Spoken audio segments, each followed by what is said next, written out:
ಚಾಣಕ್ಯ ನೀತಿ. ಆಚಾರ್ಯ ಚಾಣಕ್ಯರ ನೀತಿಗಳನ್ನು ಅನುಸರಿಸುವ ವ್ಯಕ್ತಿಯು ಜೀವನದಲ್ಲಿ ಕಡಿಮೆ ವೈಫಲ್ಯಗಳನ್ನು ಎದುರಿಸಬೇಕಾಗುತ್ತದೆ ಎಂದು ಹೇಳಲಾಗುತ್ತದೆ.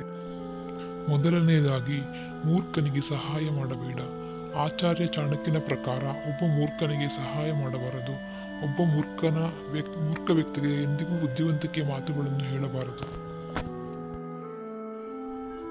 ಅಂಥವರಿಗೆ ಜ್ಞಾನ ನೀಡುವುದು ಎಮ್ಮೆಯ ಮುಂದೆ ಕೊಡಲು ನುಡಿಸಿದಂತೆ. ಮೂರ್ಖನಿಗೆ ಜ್ಞಾನವನ್ನು ಕೊಟ್ಟು ಒಳ್ಳೆಯದನ್ನು ಮಾಡಬೇಕೆಂದು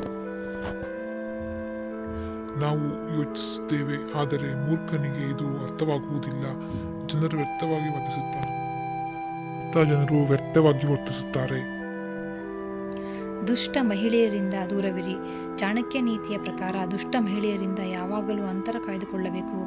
ಕೆಸರಿನಲ್ಲಿ ಕಲ್ಲು ಎಸೆದರೆ ನಿಮ್ಮ ಮೇಲೆಯೇ ಚಿಮ್ಮುತ್ತದೆ ಎನ್ನುತ್ತಾರೆ.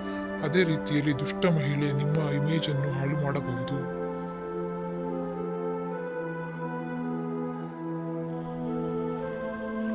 ಯಾವುದೇ ಕಾರಣವಿಲ್ಲದೆ ಅತೃಪ್ತಿಯಿಂದ ಉಳಿಯುವುದನ್ನು ಚಾಣಕ್ಯ ಹೇಳುತ್ತಾನೆ.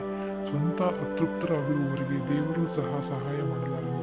ಅಂತಹ ಜನರು ಇತರರ ಪ್ರಗತಿ ಮತ್ತು ಸಮೃದ್ಧಿಯ ಬಗ್ಗೆ ಅಸೂಯೆ ಮತ್ತು ಶಾಪವನ್ನು ಹೊಂದಿರುತ್ತಾರೆ.